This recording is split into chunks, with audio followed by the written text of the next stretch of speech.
So today I'm going to show you one of my own games that I played last weekend for the first time, analyzing on this channel. And really what I want to get into today is pawn structure. Today it's all about pawn structure. As Philidor said, pawns are the soul of chess. You may have heard of that saying. It's really famous and it's true. I mean, pawns are just so essential to becoming a master in chess, to really understanding how the pawns interplay with the pieces. So that's what we're going to get into in this game. And really what happened was from a seemingly innocuous position where it doesn't really seem like I have that much, but by understanding the pawn structure, you can squeeze something out of the position. It enables you to essentially get something from nothing. So let's look at this game that I played against another national master, Vishal Kobla. He's like in the high 2100s right now. So he played e4.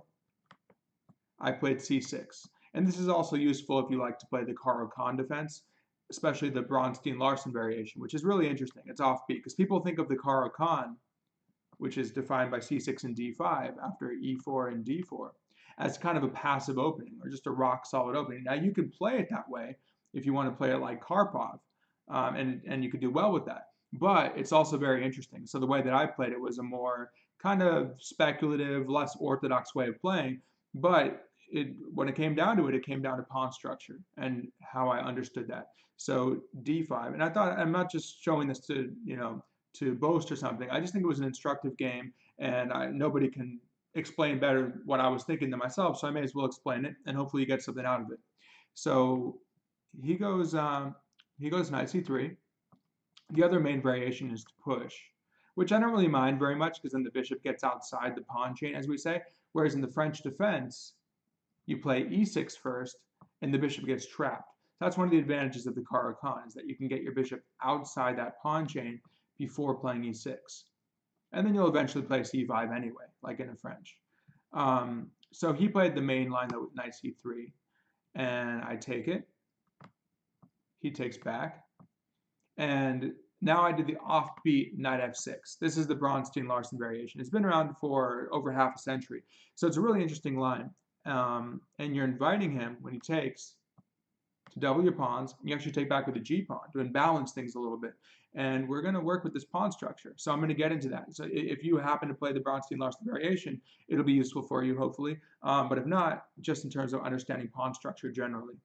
And again, in a bit of an offbeat line. So the main line here is to play bishop f5. I don't really like it too much. I mean, why should I play what everyone studies? Everyone should, be pretty familiar with this.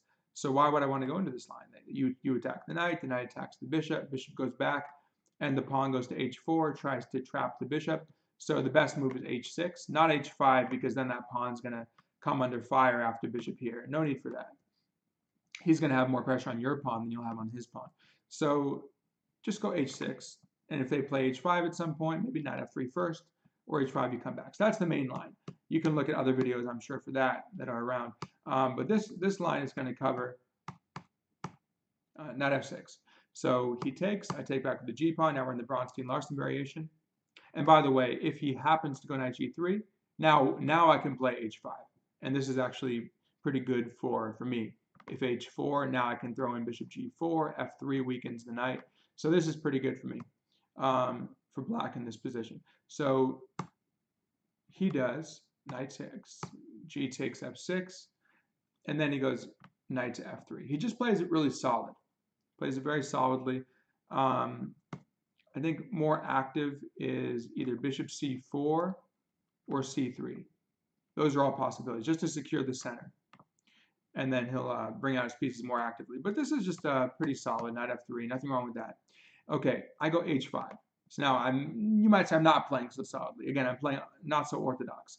But the idea is just to ram this pawn down the board and make him, weaken the light squares, make him maybe push to g3. So for instance, let's say he just develops naturally. I'll keep coming. If he castles, I'll just keep coming with my pawn to h3. And if he plays g3, then something like bishop g4, and we're going to have some pressure on the light square. So it's unclear, but it's a little uncomfortable for white. And of course, we can castle queenside for black. So what he does after h5, he just plays really solidly again, bishop e2. I think he maybe didn't know the line too well, so he just went with his instinct and just got his pieces out. Nothing wrong with that. So I go h4, continuing my plan, and he does the correct move, which is to stop the pawn. He fixes my pawn. So again, pawn structure. I theoretically have a weakness on h4. His knight puts pressure on it. But for the time being, my rook defends it. And unless he can get another piece to attack it, like if somehow the queen gets here and attacks it like an international master did to me last week at the Philadelphia International. That was an interesting game too. I had some good pressure on him and ended up coming down to the very end, but I had a good game out of it. So he goes h3, but notice also that he weakens g2. So once I can get that rook to g8, I can really put pressure on his g2 pawn. That's the idea. And I'll deal with this pawn eventually. But ideally, I really want pressure on his g2 pawn.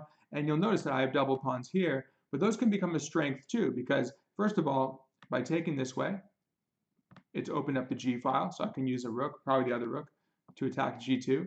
And I'm also controlling a lot of squares in the center. So those double pawns can become very strong, and they are in this game. Okay, so after he plays h3, now I bring out the bishop actively to f5. That's the main idea of the line. And notice that if you have your pawn on h4, he doesn't have that annoying knight h4 move attacking the bishop. So that's another idea behind h5, h4, the advance. So after bishop f5, and a lot of times they'll have the bishop on f1, and then it can come to d3 and challenge it. But now if he wants to go to d3 as he did in the game, he has to move the bishop first to e2 and then to d3, losing a move effectively. So he just brings this bishop to e3, and then I go e6. Pretty natural, just getting out my bishop and securing the center. The light squares in particular are secured. Okay, so then he goes bishop d3. Yeah, he moves it again, and I just ignore it. I play knight d7. Am I inviting him to triple my pawns? See, double pawns are one thing, but usually you don't want tripled pawns. Now, if he takes on f5, do I need to triple my pawns like that? 3 pawns on top of each other, completely inflexible and vulnerable to attack? Or do I have another move I can do? This is what he played in the game. So take a second, think about what you can do here. What would you do to get the bishop back? There's a check right there. Queen goes to a5, and effectively you're forking the bishop and the king and picking it up. So he blocks with the queen, and then you take back that way. And I feel pretty good here. I'd say it's approximately equal. I think the computer I was looking at earlier, the computer actually likes black a little bit here. So, but I've at least equalized, and I'm ready to castle queenside. My queen's active. We still have that attack on the g2 pawn in the works. So that's really the ideal situation I want. So think about a dream position. What's the ideal you can have here? So if you're playing with black, probably something like castle queenside, bishop to d6, and rook to g8. This rook will remain on h8 defending the pawn, because that's, again, we have to be aware of our own weakness. And this rook on g8 will attack g2. And hopefully our attack on g2 will be more relevant than his attack on h4. And we'll have a lot of activity, as you'll see. You'll see how this game develops, and it favors black. Now, as for white, what can white do? I think the main way that white gets activity in this position is to play c4 at some point, and hopefully to crack open the position with d5. I just don't see anything else. You can see that even though my positions, have the slightly theoretically weakened pawns, white is solid, but what does he do? His plan is not so clear. So he castles queenside now. He actually could have castled kingside. It would have been fine for him. But he castles queenside. He was probably worried about the g2 pawn and his king being vulnerable to attack. So he's definitely safe on c1. Okay. And then I go knight. Oh, I do something else. Yeah, I want you to think about this for a second. Because I don't play the standard move. What is the standard move? Just to castle as well. I mean, that's part of my plan. I want to castle my king. But I don't do it. I don't make automatic moves. I make the move that the position demands. So part of this that I'm going to get into in this game is about restriction. So 2 ways that you can really try to get the advantage in games. One is understanding the pawn structure, playing against their weak pawns, and that'll last pretty much throughout the entire game. It's fixed for the most part. So 1 is pawn structure, and 2 is restriction. That's often tied into pawn structure. So again, we know that he wants to play c4. It's this interplay of pieces and pawns. We don't want him to play c4, so we use a piece to stop it. In the meantime, we're also improving this piece. So I already kind of gave it away. I said knight. So where does it go? Of course, knight b6. And notice that he doesn't really have anything on my king in the meantime anyway. So the king is totally safe. Obviously, he's going to castle in a second. But it's important to just throw in this move. Insert this move, control c4. So you take away his play. And he said, all right, I want to castle. I want to trade queens with queen d3. Now, of course, I considered going queen d5 and hitting this, especially after queen d5. He's not able to play c4 anymore because my knight or my queen could just take it. He'll probably play something like b3. So of course I considered something like this. I said, okay, maybe after bishop check or after queen a5, I have a pretty good game. I can run my a pawn possibly, things like that. And I have some pressure on his dark squares, but it's a little unclear. Now, for context, in this tournament, I had a rough tournament in Philadelphia. Then I said, okay, I got to vindicate. I got to vindicate myself. I need some vindication. So I played in this tournament. I ended up getting 3 out of 3. So finally, I pulled it together. And pretty much every game was related, as Philidor said, related to the soul of chess, pawn structure. And yeah, I had 3 out of 3. So the guy behind me, I had just beaten him. That was my toughest game. A really strong expert. So I had 3 out of 3. He had 2 out of 3. And I think my opponent may have also had 2 out of 3. So as long as I got a draw, then I would win the tournament, pick up $100. So I just need a draw here. But of course, if I can win, I'll win. But I said, hey, if I take on d3, I mean, I understand the structure. I'm still going to get a lot of play. Probably more clear than I would have if I'm just going for a kingside attack, a queenside attack rather, on his king. Because that's not what this position demands. I think that the position demands that pressure on the g file. And I can do that just fine by taking his rook. So I took it. Obviously, it takes back with the rook. Again, pawn structure. You definitely don't want doubled pawns on an open file, half open file. Because then once I castle, my rook is going to bear down straight on those pawns.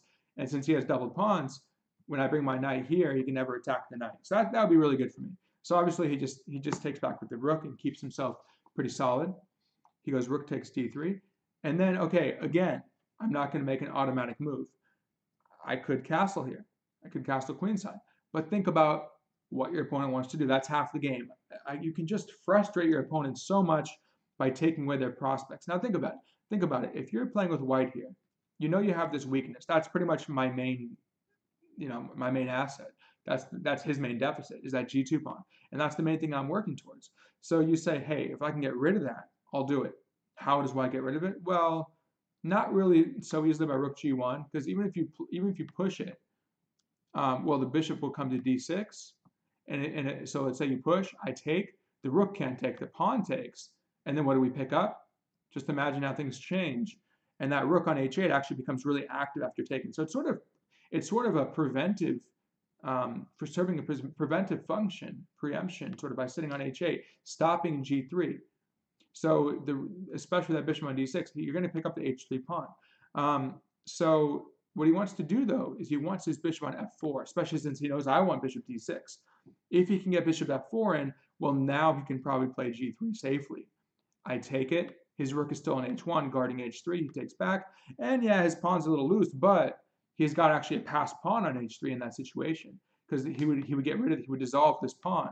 This pawn would effectively be traded for this pawn, which would, when it takes this one gets moved to here. So these two pawns disappear, and now he's got a passed pawn on h3. So what I do is I just bring my bishop to d6, and I say, all right, you're not going to get your c4 move in, you're not going to get your bishop f4 move in, which is going to enable you to play g3. So now it's going to be so hard to play g3. And again, once I have my bishop there, now I can continue my plan of castling and playing rook g8. And now you're definitely not playing g3, and that's really a sitting duck on g2. So it's all about making sure that you can pursue that plan based on the given pawn structure, and of course the coordination of pieces to meet the needs of that pawn structure. So bishop goes to d6, and then he played rook e1. So he's contemplating a defensive setup. He wants to move his rook up and his knight back to e1. Pretty passive. I wouldn't advise that. I would say if you're trying to defend, you should defend as actively as possible. So yeah, I'll get into that in a minute, of ways he could have broken free at some point. So he goes rook e1, I castle queenside, and then he goes rook e2, he follows his plan. Okay, of course, what do? I bring my rook to g8. I'm just playing consistently, following my plan. He brings his knight back to e1. So he didn't want his rook in the corner, because with his knight here, his rook gets boxed in. So at least he gets his pieces centralized. But look at these pieces. They're kind of just stuck. They're just stuck in this little box in here. So there's really not too much activity for white, even though theoretically at the moment white has more central space. But look, I have a nice square for my knight here and here. My bishop's got scope both ways. This rook is clearly very active, has a target. This rook is, it's biting on its own granite at the moment, but going to h5, it can quickly swing over on the fifth rank. So this is looking pretty good for black, and white is just reduced. His activity is highly reduced here. One of the maxims that I like to think of in chess is you should maximize your own activity and minimize your opponent's activity. So that's really what we've done here. And again, tied to pawn structure. I'm going to beat that over the head, pawn structure. Okay, so knight e1. Okay, now this is another important moment. I didn't have to make this move, but I borrowed from this idea from Capablanca. He does this a lot. You see his game, Capablanca versus Treyval in 1929.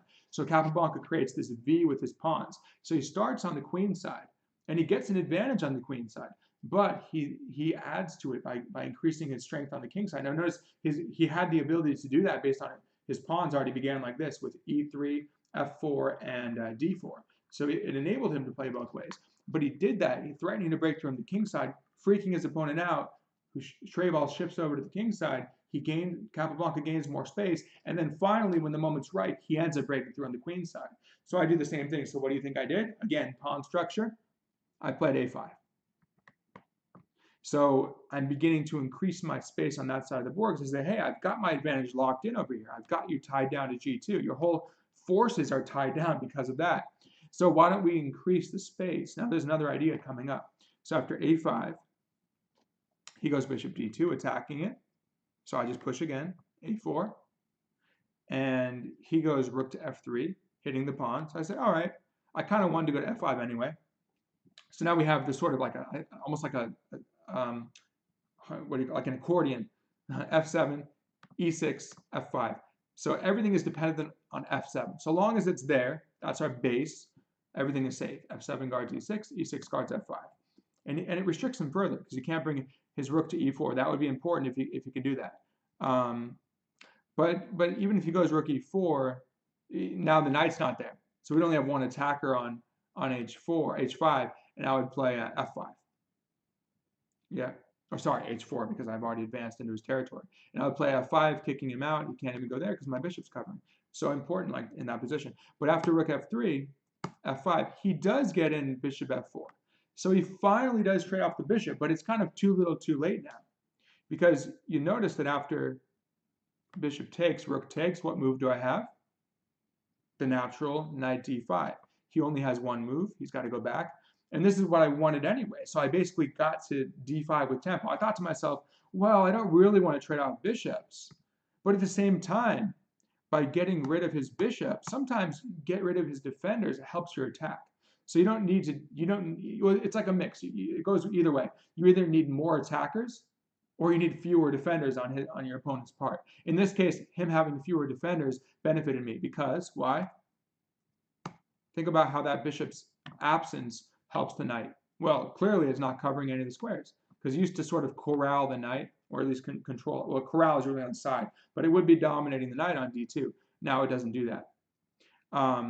And can he play g3? No, he still can't play g3 because his rook is not guarding h3 anymore. And if he goes this way, you take. If the rook takes, you trade rooks and win h3. If the pawn takes, it's blocking, it's obstructing that rook. You can still win it. So he can't really free himself still. And again, the initiative rests with black here. So you're just going to keep on putting pressure on your opponent and not give them a chance to consolidate. So again, I'm going to get into where he could free himself a little bit, but it wouldn't fully work, but at least he should try it. So rook f3, and then okay, think about this. This is a really important moment for pawn structure here. Again, if you can understand the pawn structure, you can strengthen this knight on d5. So we're really building up the position here. So you need to, again, think about what your opponent wants to do. I mean, it keeps on coming up, and you need to restrict them. So if you were playing white here, what would you want to do to the knight? Of course, you want to play c4. You want to attack the knight, kick him back. Okay, maybe he goes f6, then he still gets into e4 or something, but that's less direct. Really, where's the knight want to go eventually? He really wants to go to f4 and take the g2 pawn. And he just wants to be a nuisance, sitting on d5. So how do you stop c4? Well, this is a very typical chess idea. We use our b pawn. That pawn sitting way back there on b7, he marches up to b5, indirectly controlling d5 via c4. So when we play b5, No more c4 for white. Now you could play b3, and again, that's what I think white should have done. I think he should have just tried this. He should have just played b3. It may not be that great, but at least he gets c4 in. He's got to try this. What should I do here? I mean, I could probably just bypass it. What else can I do? Possibly pushing, and then that way, if he ever pushes, I can take on passant. Let's see real quick. This might be an interesting moment for the computer. Let's just, I'm trying not to use too much of the computer. This is more about the ideas. But if we're using Stockfish or the open source chess engine on an open source website, leechess.org, so it thinks we should just take it and then play b4. Interesting. And it says minus 1.4, which means black is, it's the equivalent of being up over a pawn. Whether that means you actually gain a pawn or you just have a stronger position, it doesn't matter. But the point is you have the advantage. It looks decisive. So it likes taking on b3. Let's say, okay, it's saying c takes. Let's say a takes. That seems natural. And then you would go, we can look at both, but this seems natural. So then b4, locking in that square. Yeah, he can finally go knight d3. And notice that now that we've played b5, we're not guarding c6. Every nuance matters. So then he's threatening knight e5, forking these. And that's another idea I think he should have done. So one thing is he should have played b3 and tried to play c4, which he doesn't get here. Another thing, he should have tried knight e3, even giving up the pawn just to create some problems. Again, it doesn't work for him. I just go king c7. So now this one's guarded. And then if he goes knight e5, for example, I can deal with that one. I could just go rook h7, and then he's still got that problem on g3. So if he goes g3, let's see. Looks like, okay, knight c3, that's fine. That looks good. Rook e1, and now we take, rook takes, we probably trade. Yeah, we take it, so h3 is going to be hanging. We got to deal with f7, though. Oh, we can just take and we pick up 2 pawns, then e6. See, once we drop the base, this falls too. Do we have like mating? Do we have some mating ideas almost? If he goes to b2, let's see this. Takes, takes, takes, and if he takes on e6, do we have a mate? Oh, we win the rook, though. It looks like we win the rook. We check. Now, we can't go to b2. That's a mate on b1. So he's got to go to d2, in which case we have rook to d1 check, and then we're winning the rook because we have a skewer. See it? Rook e1, bam, pick up the rook, meaning he can't take it. He can't take e6. That's immune to capture, which gives us 4 against 3 in a completely dominant position. b4 ended up anchoring in the knight. So you see that b3 ended up backfiring. I mean, there's many lines. This is a computer line, but it just gives you an idea as to the dangers of b3. So he didn't do that. I think he played c3. I got the score sheet right here. So after I played b5, but just remember, if you haven't seen this idea before, just remember the importance of a move like b5. Essentially what we're doing is we're locking in on the light squares. Lock in on c4, d5, e4 by playing b5 moves like b5 and f5. We've controlled, and a4. We've controlled this entire light square complex. And notice though, it shifts. So if he does a move like b3, like we just looked at, so suddenly it shifts to the dark squares because we have so much space. We can really tie our opponent down. But we figure out what we need and we use it to our advantage. So b5 is a very important move. And now, okay, I'm going to take it. So it says that I'm up like half a pawn if he doesn't mess this up. Oh, he can even play c4 right away. See, he should still play really actively, active defense. Like c4 takes rook a3, and then now he's disrupted my pawn structure. He's disrupting my plans. Okay, I can still go knight b6.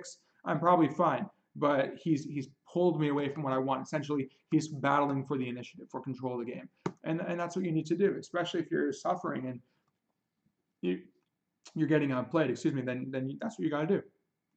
So he goes c3, a little bit too quiet maybe, a little too passive. He should play more actively. So I go king c7. Now he goes a3, and I really don't like that move. I'm going to take it off the analysis now. I really don't like a3. I'm sorry, but it's just it locks in my control of the white squares permanently.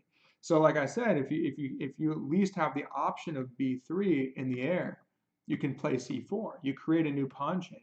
So you shift your pawns from the dark squares to the light squares. And I guess dark squares, light squares is just kind of an easy way of thinking of it. It's just like a shortcut.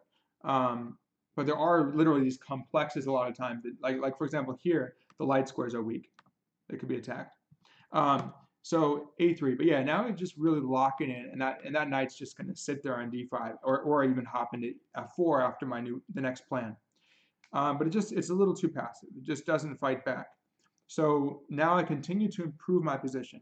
In a situation like this, again, I already knew I had some advantage on the king side with g2. I improved my situation over here.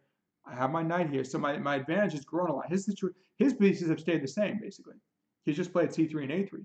But my advantage has been growing. And I say, okay, Karpov liked to do this a lot. So first we borrow from Capablanca, now we borrow from Karpov. That's why we study those great games, so we can use their examples. So what do I do with my king?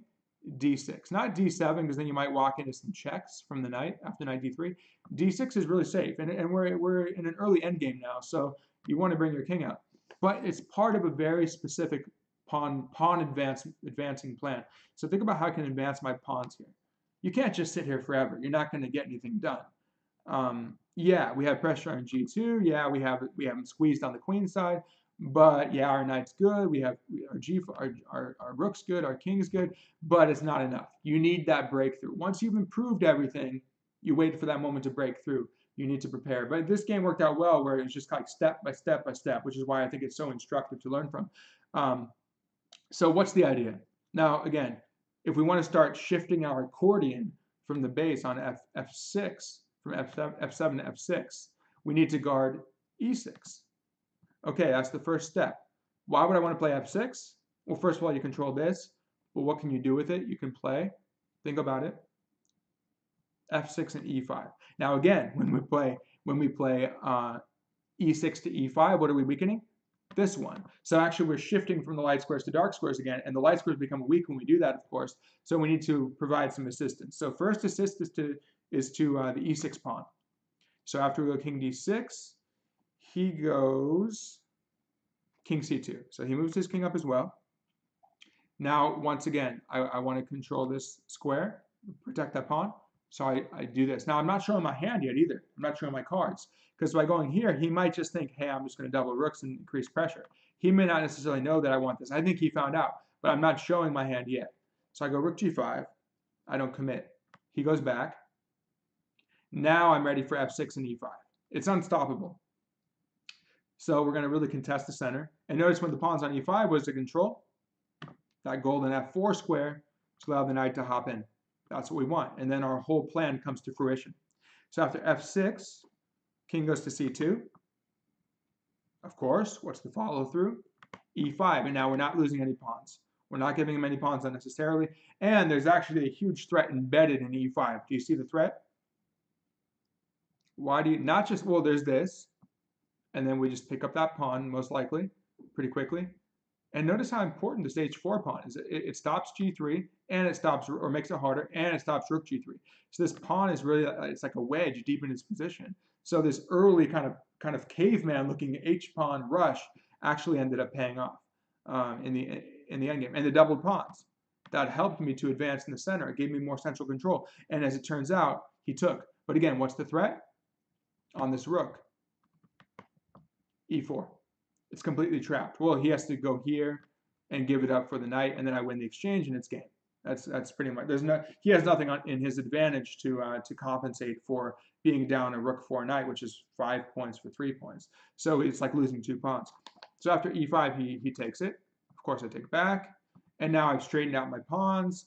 I've gotten rid of his central pawn, so you can see how things have completely shifted. Now I have a nice control over the whole board. Of course, I feel really great in this position. Don't let that get to your head, though. That's how I've lost in games, like in Philadelphia. I've said to myself, a rule of thumb is the second you feel like you have the advantage, work even harder. And I've heard also that you should, when you have the advantage, you should attack. The second you sit back, then they're going to get something something working against you. So just keep on pressing them. Of course, there are times to consolidate, but I've already done that by improving all my pieces, having that centralization. So my position is so solid already. So now I'm ready to break through and press. So after takes back, okay, he moves his rook, he pins the knight. So it looks nice. If I can get a fork, but unfortunately it's pinned, and I can't go king c5 either, or king over somewhere, because then he'll just pick up the pawn, no more fork. And I might be losing actually, so I have to be really careful. Fortune is fickle, right? It can change very quickly here. So after rook d3, okay, of course, what's the thematic move? Just keep pressing. And he comes up to d4 with his rook. Okay, now I still want, this is my main plan, knight f4, and he really can't stop it. So I just play an active move with my king. What do you think? Would you play king e5 or king c5? Now here's where you don't want to, where you have to think safely. Think safety. Why would you want to walk here? You're walking into a pin, he's got checks. No, actually he's got a fork now. So we definitely don't want this. If you go here, he's going to fork you. And that, again, we might lose this position. So we have to be super careful. Just go c5. Nice and solid. And you can always tuck back to b6. And putting a little pressure on the rook, so he discouraging the pawn from moving. Just annoying for him. So the game actually ends pretty quickly now. He doubles rook, so it just shows you in an end game, if you have better pawn structure, better pieces because of the pawn structure, you can win the end game. You don't need to go for a mating attack. You can win in so many ways. So it's really important to know how to win this way, because you can either do that early on, or maybe you do your mating attack, it doesn't work out, but you get like a pawn out of it or a better pawn structure. Okay, now you have new ways to win now, added to your repertoire, added to your toolkit. So rook to d2. Now, of course, what I do, it's all thematic. The knight keeps, I just continue my attack. So now I've maximized my rook, my knight, my pawns, and this rook can move anytime he wants. And my king is in a great spot as well. So now I'm really going to try to win the pawn. So he goes f3. He doesn't want to lose his pawn. He's defending laterally. Now there's another great move that I have here what's the word? To clinch the win. So after f3, what is it? Do you take it? That doesn't look so clear. If you take it, maybe he takes back with the pawn. Maybe the knight comes in the game. I mean, if he takes with the pawn, you got rook g3. No, you don't. You don't. Actually, no, you can't, because he has this. So if you take it, it gets really, you might lose again. He takes your knight. So he's got that X right here. So what do? You push the pawn, hitting his rook. But what it does is, again, his rooks are limited because of your space, and your pawns and your knight. All the perfect placement of your pieces takes those squares away, and his king's in the way. So he has to either go back and give you the g-pawn, or he has to take it and give you the rook. So he gets a rook for a pawn. That's what he did. And after king takes d2, I bring my rook in the game. Rook check. Now what I'm going to try and do, try to think of a plan to win. So we already have, we're up the exchange for a pawn. His pawns are all fixed. They're not going anywhere. Notice these queenside pawns are helping to tie these guys down. So everything is pretty weak in its position. Those pawns are really at a disadvantage in its position. If I can ever penetrate to the second rank, I can win some of these pawns, and not to mention checkmating ideas. And notice his rook on f4, he just can't get back in the game. He's out of play on f4. So after king e2, I go, and I'm just playing from here. I found sometimes if I do it ahead of time on here, then like the move pops up right away. But this way I can make sure that I'm not going to go ahead on a certain move, so you can find the answer to it. Either pause it or think about it for a few seconds and try to find the answer. So after king goes to e2, I did rook h5. Now I actually had an instant win here by going immediately. I'm not going to say what it is yet because I want you to find that move.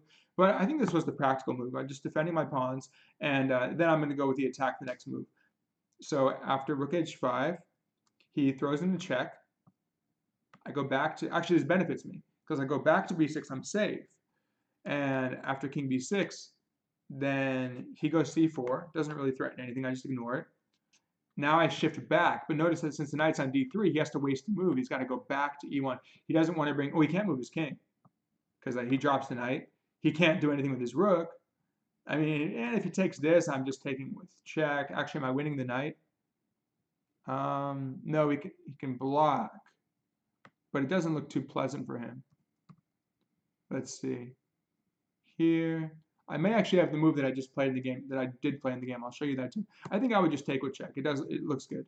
Okay, but after here, and he goes back to e1. So this is the move that I should have done instead of rook h5 in the first place. It actually kind of repeated almost. He just got c4 in. Okay, so what should I do?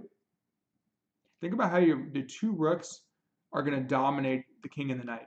Again, the rook's out of play. So it's just these two against these two, and they're kind of caught in this prison because of these pawns. So you already have the control of the D file, so you simply get your rook on the E file by shifting back to G6. So rook G6, he takes on B5.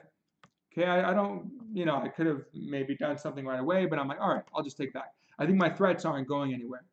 So he does rook takes f5.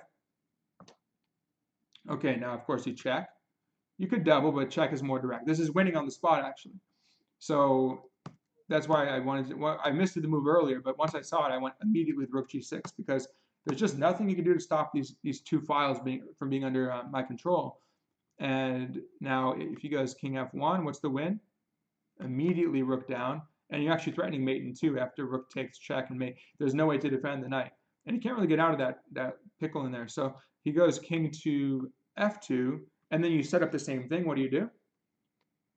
You go rook check first, forcing him back to f1, and then you've transposed, and you go rook d1, and that wins. So as you can see, that pawn structure sticks with you the entire game. It doesn't go away. That pawn is still on h4. The pawn is still on a4. Those two moves really paid off, but it was that I worked with that structure. And let's see. So I had the weakness on g2. Just to review real quick. Attack it, and once he's tied down to it, expand on the queen side. Secure the light squares. Get the knight there. Make sure you can never attack the knight. He's going to have to work very hard for it. Now, not b3, but he goes c3, and then just improve your king. And then you need to have a concrete breakthrough plan. So it's really get the better pawn structure, work with the pawn structure to improve your pieces and have weaknesses you can attack. And then once you've built up your position so much and playing on both sides of the board if you need to really have more possibilities, then we're ready for the breakthrough. Because to the contrary, the opposite plan would be you just play over here. Well, he's already ready for that. If you just played against the g2 pawn, maybe even with a central breakthrough, but you never expanded on the queen side, yeah, maybe we could have done that. But he could handle that more easily because he just shores up everything and just holds tight. That works in those situations. But if you have pressure across the board, you just give him too much to handle. The rule of 2 or 3 weaknesses. It's just you overload them. It's like the overloading tactic, but applied more strategically. But it may literally lead to some tactics like it did in the game. And then not king e5, of course. We do king c5, make our king safe. Don't just remember that principle about when you're better, once you have the advantage, you have to be super careful because your opponent's going to strike back, and if anything, you should be the one putting more pressure on them rather than relaxing. Typical psychological mistake. So I didn't make that mistake in this game, fortunately. And regained some of my points. Kept it in above 2,200. But I'm hoping to get to 2,300 soon. That's my goal. Knight check, king back, c4, and then okay, I made one mistake by not going rook g6. But as you can see, it's not so obvious because if you go rook g6 here, he's taking with a check. It's a little messy. So I said, okay, I prepared it on the next move. Or he doesn't after knight e1. Now everything is set, and there's no knight d3 check. And then that really shows you that's proof of the superiority, just in a pure sense, of the rook over the knight. Of course, the knight can have certain situations where it can get compensation, but just purely speaking, two rooks, the rook overpowering the king and the knight, in addition to the fact that we've shut his rook out, again, because of the pawn structure. That's favorable for us. And we win his knight, and he resigns. So that's the game. Hopefully that gave you some ideas about the structure arising from the Bronstein-Larsen variation of the Caro-Kann. Maybe you can give that a shot. And also pawn structure. Pawn's the soul of chess, as Philidor said. So hopefully that gave you some new ideas on pawn structure, control of squares, attacking weaknesses, playing on the flanks sometimes when there's no play in the center, and the breakthrough, again, using your pawns. So good luck in your own chess journeys using the pawns, and let me know what you think.